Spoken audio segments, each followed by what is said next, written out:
السلام علیکم ورحمۃ اللہ وبرکاتہ۔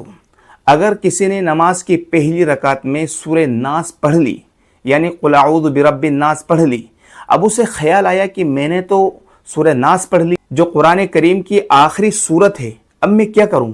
بھئی انسان ہے، غلطی ہو جاتی ہے، بھول چک ہو جاتی ہے، اگر ایسا ہو گیا کوئی حرج نہیں، ایسا ہو گیا، لیکن اب انسان کیا کرے؟ اب پریشان ہے۔ اگر وہ اس سے پہلے کی صورتوں کو پڑھے گا تو یہ قرآن کریم کی ترتیب الٹ جائے گی، جو کہ فرض نمازوں میں بالکل بھی مناسب نہیں ہے، اور فرض نماز میں ایسا کرنا علماء کرام نے مکروہ تحریمی لکھا ہے۔ یعنی جو صورت پہلے پڑھی اس سے پہلے کی صورت پڑھنا فرض نماز میں، یہ علماء کرام نے مکروہ تحریمی لکھا ہے۔ تو اب وہ کیا کرے؟ ہاں البتہ نفل نماز میں ایسا کرنا جائز ہے، لیکن مناسب وہاں بھی نہیں ہے۔ جو صورت پڑھی ہے اس سے آگے کی صورت ہی پڑھنا ہے۔ تو اس سلسلے میں ایک دو باتیں ذہن میں رکھیں۔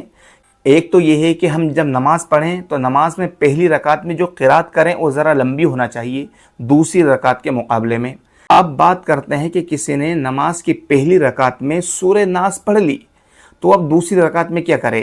تو علامہ شامی رحمۃ اللہ علیہ نے اس کے متعلق بڑی اچھی بات لکھی ہے۔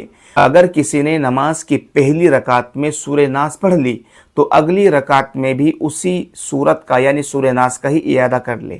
کیوں کر لے؟ اس کی حکمت انہوں نے لکھی ہے کہ قرآن کریم کی ترتیب کو الٹنے سے بہتر، یہ دوسری رکعت میں اس سے پہلے کی صورتوں کو پڑھے گا تو یہ قرآن کریم کی ترتیب الٹ جائے گی۔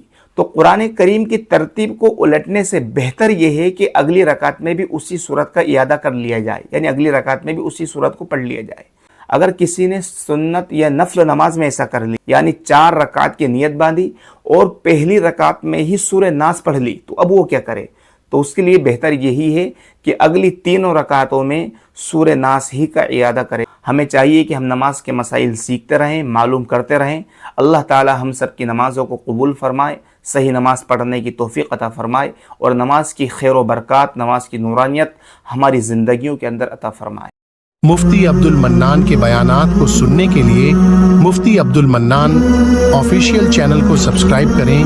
مفتی عبد المنان آفیشیل۔